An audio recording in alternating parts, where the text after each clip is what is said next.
இது ஆக்சுவலாக display vehicle அப்படிங்கிறதுக்காக நம்ம ஆக்சரிஸ் ஆக்சுவலாக நிறைய ஃபிக்ஸ் பண்ணியிருக்கோம். இதில் வந்து பார்த்தீங்கன்னா மியூசிக் சிஸ்டம் வந்துருக்குல, ஆக்சரிஸ் நம்ம வந்து மியூசிக் சிஸ்டம் ஃபிக்ஸ் பண்ணியிருக்கோம். சிடி பிளேயர் ப்ளே பண்ணும், ப்ளஸ் யூஎஸ்பி அதில் ப்ளே பண்ணும், ப்ளஸ் உங்களுக்கு வீடியோ கார்டு டிஸ்பிளே அதில் இருக்குது. ப்ளஸ் உங்களுக்கு உள்ள வந்து பார்த்தீங்கன்னாக்கா உங்களுக்கு ரோட்டரி நாப்னு சொல்லி ஏசி நாப்ஸ் இருக்குது. இதில் வந்து பார்த்தீங்க அப்படின்னாக்கா ஏசி நாப் வந்து கூட பார்த்தீங்கன்னா சில்வர் பெயிண்டட்னு சொல்லுவோம். அதாவது கொஞ்சம் கூட ஒரு ப்ரீமியம் ஃபினிஷ் கொடுக்குறதுக்கா வண்டியோட இன்டீரியர் பார்க்கும்போது நல்லா ப்ரீமியமாக இருக்கணும் அப்படிங்கிறதுக்காக உங்களுக்கு அந்த ரோட்டரி நாப்ஸ் கொடுத்துருக்கோம். ஸ்வீட்டான ஒரு டேஷ்போர்ட், ரொம்ப கச்சன்னு இல்லாமல் ரொம்ப உங்களுக்கு நல்லா ஸ்வீட்டாக இருக்கும். ப்ளஸ் அங்கே வந்து பார்த்தீங்கன்னாக்கா ஒரு சில்வர் கோட்டட் ஃப்ரண்ட் அந்த இது ஹேண்ட் பிரேக் பட்டன் வந்து பார்த்தீங்கன்னாக்கா silver painted. 2 liters water bottle hold பண்ணுறதுக்கான ஹோல்டர்ஸ் அங்கே இருக்குது. ப்ளஸ் பார்த்தீங்கன்னாக்கா உள்ளுக்குள்ளே உங்களுக்கு பார்த்தீங்கன்னாக்கா நிறைய ஒரு லார்ஜான க்ளவ் பாக்ஸ் ஒன்று இருக்குது. ஸோ அதில் பார்த்தீங்க அப்படின்னாக்கா உங்களுக்கு நிறைய ஸ்டோரேஜ் பண்ணிக்கலாம். இதில் இன்னொரு முக்கியமான விஷயம் பார்த்தீங்கன்னாக்கா வண்டியோட இன்டர்னல் வந்து பார்த்தீங்கன்னாக்கா ஐஆர்பிஎம் சொல்லுவோம். அதாவது இன்டர்னல் ரியர் வியூ மிரர் வந்து பார்த்தீங்கன்னாக்கா it is day and night. So அந்த பின்னாடி அந்த மிரர் பின்னாடி ஒரு ஸ்விட்ச் வருது பார்த்தீங்கன்னா, ஸ்விட்ச் வந்து பார்த்தீங்கன்னாக்கா நைட் டைம் நீங்கள் ஹைவேஸில் ஓட்டும்போது பின்னாடி உங்களுக்கு வரக்கூடிய கார்லேருந்து வரக்கூடிய ஹெட்லைட்லாங்க வரக்கூடிய ரிஃப்ளெக்ஷன் குறைக்கிறதுக்கு தான் இந்த பொத்தான அமைப்பு. ஆமாம் சார், அது நீங்கள் பண்ணினீங்க அப்படின்னாக்கா உங்களுக்கு என்ன ஆகும் அப்படின்னாக்கா உங்களுக்கு பின்னாடி தான் வரக்கூடிய வண்டியோட ரிஃப்ளெக்ஷன் வந்து உங்களுக்கு கண்ணில் படாது. ஸோ நீங்கள் ட்ரைவ் பண்ணும்போது ஃப்ரண்ட் டோரில் வந்து ஃப்ரண்ட்டை போகிற வண்டி நல்லா கான்சென்ட் பண்ணி ட்ரை பண்ணுவோம். குளிர் ஊட்டியை பற்றி சொல்லுங்கள் சார். ஏசி வந்து சொல்லணும்னாக்கா இது ஹெச்பி ஏசின்னு சொல்லுவோம். அதாவது heat ventilator air condition system சொல்லுவோம். இந்த ஏசி வந்து பார்த்தீங்கன்னாக்கா உங்களுக்கு வேரியஸ் மோட்ஸ் இருக்குது. ஸோ மேலே ஃபேஸில் மட்டும் வர மாதிரி இருக்குது, கீழே ஃபுட் மட்டும் வரணும், ஃபுட் அண்ட் எக்ஸாஸ்ட். ஸோ அது மாதிரி வந்து நிறைய மோட்ஸ் இருக்குது. உங்களுக்கு பார்த்தீங்கன்னாக்கா கிட்டத்தட்ட ஒரு 6 மோட்ஸ் இருக்குது. ஸோ உங்களுக்கு தேவைக்கு ஏற்றப்போ உங்களுக்கு ஏசி அட்ஜஸ்ட் பண்ணலாம். அதே சமயம் பார்த்தீங்கன்னாக்கா ரைட் சைட் கார்னரில் பார்த்தீங்கன்னாக்கா ஏசியோட டெம்பரேச்சரும் செட் பண்ணிக்கலாம். என்ன டெம்பரேச்சர் உங்களுக்கு வேணும், குளிர் வந்து எவ்வளோ வேணும் அப்படிங்கிறது நீங்கள் அதில் வந்து செட் பண்ணிக்கலாம். இந்த ஸ்பீடோமீட்டரில் பார்க்கும்போது இதில் வேறு என்ன டிஸ்பிளே வந்து எல்இடி டிஸ்பிளே. ஆமாம் சார், இது வந்து பார்த்தீங்கன்னாக்கா உங்களுக்கு மல்டி இன்ஃபர்மேஷன் டிஸ்பிளேன்னு சொல்லுவோம். இதில் வந்து பார்த்தீங்கன்னாக்கா உங்களுக்கு கியர் பொசிஷன், அதாவது ஏஜிஎஸ்ல மட்டும் பார்த்தீங்கன்னாக்கா கியர் பொசிஷன் இண்டிகேட்டர்னு சொல்லுவோம். அதாவது ஆட்டோ கியர் ஷிஃப்ட்லையும் உங்களுக்கு தெரியும் எந்த கியரில் நீங்கள் போயிட்டு இருக்கீங்க அப்படின்ட்டு. ஸோ நீங்கள் ஆக்சிலேட்டர் லைட்டாக ப்ரெஸ் பண்ணிங்கனாக்கா ஒரு மைலேஜ், ஹார்டாக ப்ரெஸ் பண்ணிங்கனாக்கா வண்டியோட பர்ஃபார்மன்ஸும் ஜாஸ்தியாகும். பட் அந்த சமயம் கொஞ்சம் மைலேஜ் குறையிறதுக்கான வாய்ப்புகளும் உண்டு. ப்ளஸ் இதில் பார்த்தீங்கன்னாக்கா ஃபுல்லி டிஜிட்டல், உங்களுக்கு ஸ்பீடோமீட்டர் எல்லாமே டிஜிட்டல், ப்ளஸ் உங்களோட ஃபியூல் கேஜ் எல்லாமே டிஜிட்டல். உள்ள பார்த்தீங்கன்னாக்கா உங்களுக்கு கிளாக் வரும், அவுட் சைட் டெம்பரேச்சர் டிஸ்பிளே வரும், ப்ளஸ் என்ன கியர் பொசிஷன் ஓடிட்டுருக்குன்னு வரும், plus trip A and trip B நீங்கள் யூஸ் பண்ணக்கூடிய மைலேஜ் எவ்வளோ வருது, டேங்க் ஃபுல் பண்ணி எவ்வளோ ஓட்டிருக்கீங்க அப்படிங்கிறது உங்களுக்கு ட்ரிப் ஏ அண்ட் ட்ரிப் பியில் வந்துடும் சார்.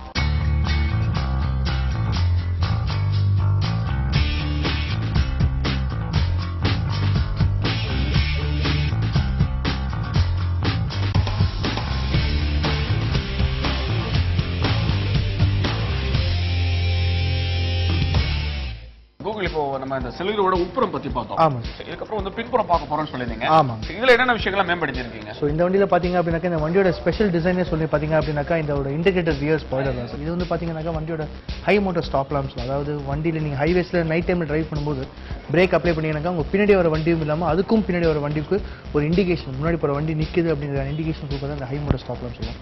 இந்த வண்டியோட இன்னொரு பெரிய சிறப்பம்சம் பாத்தீங்கன்னாக்கா ஃப்ரண்ட் விண்ட்ஸ்கிரீன் ஏற்ற மாதிரி ரியர் விண்ட்ஸ்கிரீனோட நல்ல ஒரு வைடான விசிபிலிட்டி. இந்த வண்டி பாத்தீங்க அப்படின்னாக்கா இது வந்து 5 door hatch. நீங்கள் பூட் வந்து ஓப்பன் பண்ணோம் அப்படின்னாக்கா நீங்கள் டிரைவர் சைடில் பின்னாடி ஒரு ஹேண்டில் இருக்குது, இதை வழியாக நீங்கள் ஓப்பன் பண்ணலாம். இந்த வண்டி இன்னொரு பெரிய சிறப்பு அம்சம் பார்த்தீங்கன்னாக்கா இந்த ரியர் பார்சல் ட்ரே. இந்த பார்சல் ட்ரே வந்து பார்த்தீங்கன்னாக்கா வீட்டில் ஏதாவது குழந்தைங்க எதாவது இருந்தாங்க அப்படின்னும் போது அவங்க அப்பப்போ யூஸ் பண்ணக்கூடிய ஒரு சின்ன ஒரு பொம்மைகள் அது மாதிரி எதாவது இருந்தது அப்படின்னாக்கா சின்ன அதாவது 2-3 கிலோ வரைக்கும் ஒரு வெயிட் ஆகக்கூடிய ஒரு பொருள் தான் இது. இந்த வண்டியில் இன்னொரு முக்கியமான ஒரு அம்சம் பார்த்தீங்க அப்படின்னாக்கா இந்த வண்டியோட boot space 235 liters of boot space இருக்குது. இதுதான் வந்து கிட்டத்தட்ட இந்த வண்டியிலே இருக்கக்கூடிய ஒரு பெஸ்ட்டான ஒரு இன்ஃபர்மேஷன் நான் சொல்லுவேன். ஸோ இன்னொரு முக்கியமான விஷயம் பார்த்தீங்க அப்படின்னாக்கா இந்த வண்டியில் வரக்கூடியது இந்த 60-40 ஸ்பிளிட் சீட்னு சொல்லுவோம். அதாவது உங்களோட லக்கேஜுக்கு ஏற்ற மாதிரி எவ்வளோ தேவை இருக்கோ அதுக்கேற்ற மாதிரி உங்களோட பூட் ஸ்பேஸை ஏற்றவும் குறைக்கவும் முடியும். ஸோ உங்கள் லக்கேஜ் ஜாஸ்தியாக இருக்குது அப்படின்னும் போது நீங்கள் ஒரு சைடு, அதாவது 3 பேசஞ்சரும் இந்த 2 சைடில் இருக்கக்கூடிய வந்து நீங்கள் லக்கேஜ் ஏற்றலாம். அதே சமயம் தேவைப்பட்டது அப்படின்னாக்கா 2 பேசஞ்சர் இங்கவும் உங்களோட பூட் ஸ்பேஸ் ஜாஸ்தியாக தேவைனாக்கா அந்த சீட்டையும் க்ளோஸ் பண்ணிவிட்டு நீங்கள் பண்ணலாம்.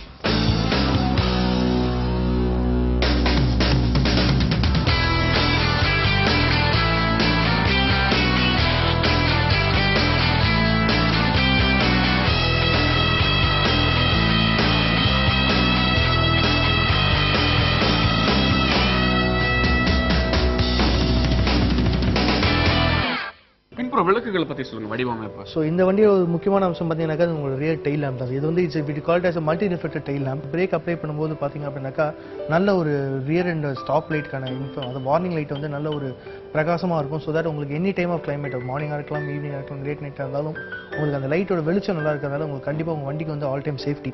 இது வந்து பார்த்தீங்கன்னாக்கா இந்த டெயில் லேம்ப்லேயே வந்து காம்பினேஷன் டெயில் லேம்ப் சொல்லலாம். அதாவது இதுலேயே வந்து பார்த்தீங்கன்னாக்கா உங்களுக்கு இண்டிகேட்டர்ஸ்க்கான பல்பும் இதிலே வந்தது, ப்ளஸ் உங்களுக்கு ரிவர்ஸ் லைட்க்கான அசிஸ்டன்ஸ் லைட்டும் இதிலே வந்துது. ஸோ அது எல்லாமே பார்த்தீங்கன்னா is multi reflector. So that உங்களுக்கு நைட் டைமில் ரிவர்ஸ் பண்ணும்போது உங்களுக்கு அந்த ரியர் லைட்டோட விசிபிலிட்டி வந்து நல்லா இருக்கும், உங்களுக்கு நல்ல வெளிச்சமும் இருக்கும்.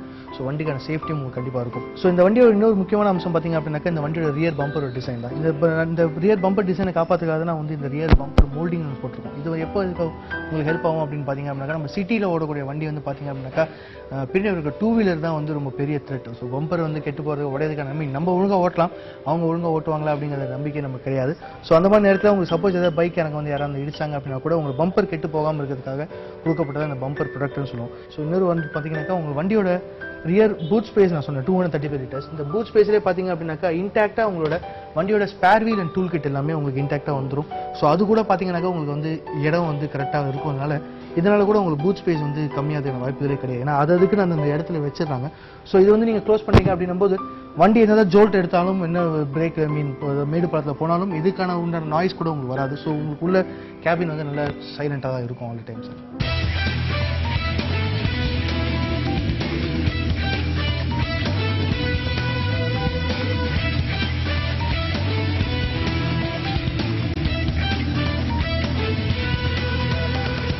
முன்புறம் எவ்வளவு சுவாரஸ்யமா இருந்ததோ அதே மாதிரி உட்புறம் எவ்வளவு இருந்துச்சோ அதே மாதிரி பின்புறமும் வடிவமைப்பு இருந்துச்சு, பிரம்மாண்டமா தான் தெரியுது. கண்டிப்பா இதுக்கு அடுத்த செல்லுல என்னென்ன விஷயங்கள் பார்க்கணும்? ஸோ முக்கியம் அடுத்து நீங்க பார்க்க போறது வந்து பாத்தீங்க அப்படின்னாக்கா வண்டியோட உங்களோட சீட்டிங் அரேஞ்ச்மெண்ட்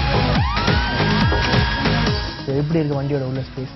நிச்சயம் அதை சொல்றதுக்கு முன்னாடி இன்னொரு விஷயம் நான் சொல்லி ஆகணும். நான் முன்புறமும் உட்காந்து பார்த்தேன், பின்புறமும் உட்காந்தேன். முதல்ல நம்ம ஒரு இடத்துக்கு பயணத்துக்கு போறோம் அப்படின்னா முதல்ல உள்ள வரதே வந்து பிடிச்ச மாதிரி இருக்கணும். கண்டிப்பா எந்த ஒரு இடைஞ்சல் இருக்கக்கூடாது. கண்டிப்பா ரொம்ப இலகுவா இருந்துச்சு. கண்டிப்பா உணர முடிஞ்சது, அதை உடனே சொல்றேன். கண்டிப்பா வண்டியோட ஒரு முக்கியமான அம்சம் பாத்தீங்கன்னாக்கா இதோட டை சப்போர்ட் தான். உங்க லெக் ஸ்பேஸ் பாத்தீங்கன்னாக்கா நல்ல லெக் ஸ்பேஸ் இருக்கும், ஹெட் ரூம் நல்லா இருக்கும், ஷோல்டர் ரூம் நல்லா இருக்கும். பிளஸ் ஓவரால் பாத்தீங்கன்னாக்கா ஒரு ரியர்ல வரக்கூடிய பேசஞ்சர் கொஞ்சம் ஓல்டு பர்சனா இருந்தாலும் சரி, ஒரு நார்மல் யங் பீப்புளாக இருந்தாலும் சரி, அவங்களுக்கு வந்து எதிர்பார்க்கறது அந்த கம்ஃபர்ட் தான். நீங்கள் சொன்ன மாதிரி உள்ள இறங்கி ஏறதே ரொம்ப ஈஸியாக இருக்கும், உங்களுக்கு அந்த அளவுக்கு கஷ்டமாக இருக்காது. இன்னொரு முக்கியமான அம்சம் பார்த்தீங்க அப்படின்னாக்கா இந்த வண்டியில் வரக்கூடிய சைல்ட் லாக் தான். நம்ம வீட்டில் ஏதாவது குழந்தைங்க இருந்தாங்க அப்படின்னும் போது பார்த்தீங்கன்னாக்கா நம்ம டிரைவர் சீட்டில் இருக்கும்போது நம்மளால விண்டோஸ் லாக் பண்ண முடியும், வண்டியை சென்டர் லாக் பண்ணிட முடியும். ஆனால் இப்போ வர குழந்தைங்க பார்த்தீங்கன்னாக்கா ரொம்ப புத்திசாலியாக இருக்காங்க, அவங்களுக்கு வந்து இது கரெக்டாக ஓப்பன் பண்ண தெரியுது. ஸோ அந்த மாதிரி ஒரு விஷயத்தில் சப்போஸ் ஏதாவது அவங்க டோர் ஆக்சிடென்ட்ஸ்லாம் திறந்துடக்கூடாது அப்படிங்கிறதுக்காக கொடுக்கப்படுது child lock. Child lock activate பண்ணிட்டீங்க அப்படின்னும் போது பார்த்தீங்கன்னாக்கா உள்படுத்துறது உங்களால் கார் திறக்க முடியாது, வெளியில இருந்தால் யாராவது ஒரு அசிஸ்டன்ஸ் வச்சுன்னா கதவு திறக்க முடியும்.